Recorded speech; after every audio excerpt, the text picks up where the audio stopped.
గడిచిన 10.5 సంవత్సరాల నుంచి అమరావతి అమరావతి అమరావతి మన రాష్ట్రంలో ప్రతిరోజు ఇదే చర్చ. చంద్రబాబు నాయుడు గారు అమరావతి రాజధాని అని ఏ ముహూర్తాన్ని ప్రకటించారో కానీ ఆంధ్రప్రదేశ్లో ఈ అమరావతి అనే దాని గురించి చర్చ లేని రోజు అంటూ ఏ రోజు లేదు.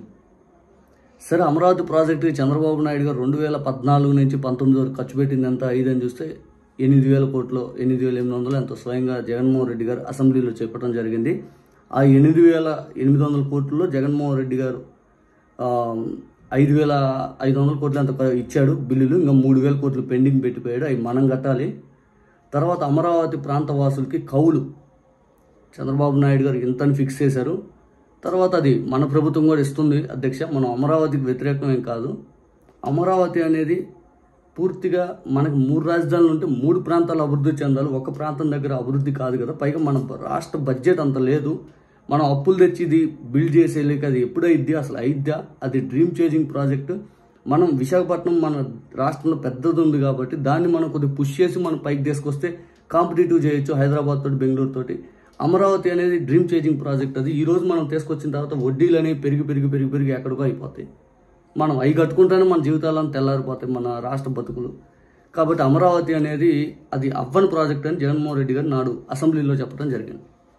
ఇప్పుడు ఆ మాటలు నిజం చేసుకుంటూ, నాడు జగన్మోహన్ రెడ్డి గారు చెప్పిన దాన్ని నిజం చేసుకుంటూ అమరావతి అనేది అప్పులు తీసుకొచ్చి ఈరోజు పెట్టుబడులు పెడుతున్నారు. అది ఎప్పుడైద్ది, ఎలా అయిద్ది, వీళ్ళు ఏం చేస్తున్నారు, ఆ డబ్బులు తీసుకొచ్చి ఎలా బిల్ చేస్తారు అనేది ఇక్కడ ప్రజలందరూ ఎదురు చూస్తూ ఉన్నారు. ఈయన ఏం చేయగలుగుతాడని, చంద్రబాబు నాయుడు గారు ఏం చేస్తారని.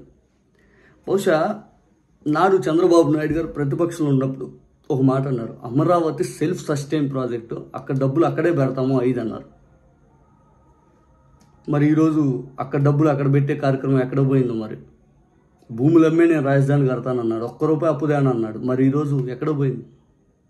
ఇక రెండో పాయింట్, అమరావతికి కేంద్ర ప్రభుత్వం 50,000 కోట్లు ఇవ్వబోతుంది, 1,00,000 కోట్లు ఇవ్వబోతుంది. చంద్రబాబు నాయుడు గారు ఢిల్లీ వెళ్ళి తెచ్చేస్తున్నాడు అని ఓదరగొట్టింది మన పచ్చ మీడియా. ఓ పక్క నితీష్ కుమార్ గారు 50,000 కోట్ల రూపాయలు ఫండ్ ఏదో తీసుకున్నాడు, డెవలప్మెంట్ ఫండ్. మనకి కేంద్ర ప్రభుత్వం కీలకమైన భాగస్వామ్యం ఉంటే మనకి గ్రాంట్ అంటే అడ్డం ఉండి ప్రపంచ బ్యాంకు దగ్గర 15,000 కోట్లు డబ్బులు ఇప్పిస్తుంటే వీళ్ళు ఫస్ట్ రోజేమో అప్పు కాదు కేంద్ర ప్రభుత్వం డబ్బులు ప్యాకేజ్ అన్నారు. తర్వాత బయటకు వచ్చేసేలేకి అది అప్పు అని తేలింది. నాడికి మళ్ళీ డివియేషన్.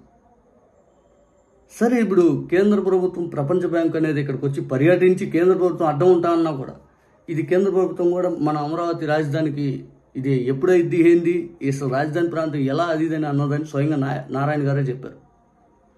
ఇక అమరావతి ప్రాజెక్టు గురించి కేంద్ర ప్రభుత్వాన్ని అడ్డం ఉన్నా కూడా రుణం అనేది ఎలా ఇస్తారు, ఏంటి 5 అని చెప్పి ఎప్పట్లోకి అయిద్ది, ఇవన్నీ మన క్వశ్చన్ మార్క్ అని దాన్ని క్లియర్ చేసుకుంటూ అమరావతికి కేంద్ర ప్రభుత్వం సంతకంతో అంటే కేంద్ర ప్రభుత్వం అడ్డం ఉండి ప్రపంచ బ్యాంక్ ఇచ్చే డబ్బులు 29 ఏళ్లలో చెల్లించాలి.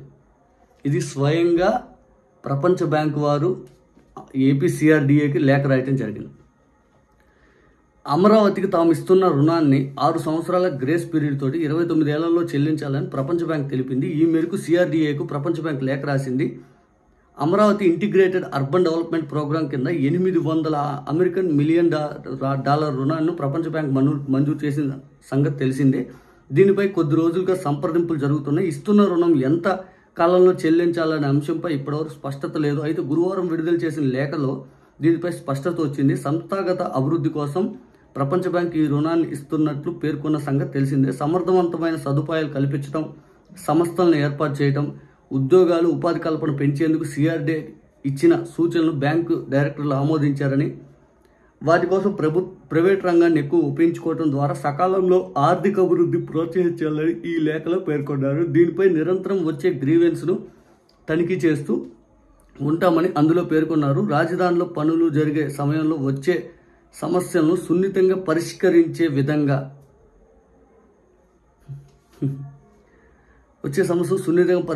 విధంగా కార్యాచరణ ఉండాలని తెలిపారు.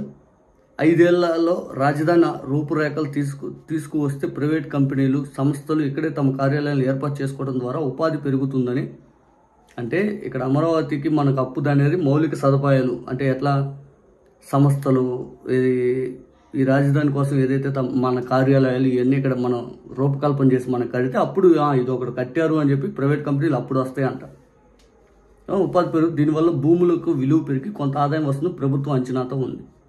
పన్నుల ద్వారా వచ్చే ఆదాయం కూడా గణనీయంగా పెరుగుతుందని అధికారులు తెలిపారు. సరే, అధికారం ఇచ్చారు, ఆయన ఎంతవరకు పూర్తి చేస్తారు ఏంటి ఇది అని చెప్పి అది కూడా చూద్దాం. బికాస్ ఎందుకంటే చంద్రబాబు నాయుడు గారికి టైం ఉంది, ఇంకా 4 ఏళ్ళు ఏం చేస్తారో చూడాలి. ఆయన ఏం చేయలేడో చేస్తాడో అది ప్రజలు మళ్ళీ ఆ రోజు నిర్ణయిస్తారు, 2014లో నిర్ణయించినట్టుగా. ఒకటైతే వాస్తవం, మౌలిక సదుపాయాల కోసం మనం అప్పు తెచ్చి బిల్డింగ్లు కడితే దానికి అర్థం ఉండదు. మనం అప్పు తెచ్చి ఇల్లు కట్టుకున్నాం అనుకోండి, ఆ ఇల్లుకు ఆ వడ్డీలు కట్టాక మన జీవితంలో సరిపోతుంది. ఇంకా మనం ఎప్పుడు బాగుపడాలి, మన పిల్లలకి ఎప్పుడు పెట్టాలి, మనం ఎప్పుడు ఆర్థిక అభివృద్ధి చెందాలి. జగన్మోహన్ రెడ్డి గారు గ్రామానికి సచివాలయాలు తీసుకొచ్చారు, ఆర్బీకేలు తీసుకొచ్చారు, రైతు భరోసా కేంద్రాలు తీసుకొచ్చారు, జగనన్న ఇళ్ల కాలనీలు అని చెప్పి స్థలాలు గ్రామంలో ఇచ్చారు. అవన్నీ ప్రపంచ బ్యాంక్ దగ్గరికి వెళ్ళి అప్పు తెచ్చి ఇలేదే. మౌలిక సదుపాయాలు కూడా కల్పించలేని స్థితిలో రాష్ట్ర ప్రభుత్వం ఒక రాజధాని కడుతుంటే బహుశా ఈ రాష్ట్ర ప్రజలకి ఏ విధమైన డైరెక్షన్ అనేది మీరు ఇవ్వదలుచుకున్నారో అది మీ ప్రభుత్వ ఇష్టం. మేము కూడా వేచి చూస్తాం. తొందరగా ఉంది. ఇప్పుడు ఏమి 6 నెలలు, ఇంకొక 4 ఏళ్ళు మీ టైం ఎలా ఉంది ఏంటి, మీకు ఏ విధంగా కట్టబోతారు అని మేము వేచి చూస్తాం. తప్పే ఉంది అక్కడ.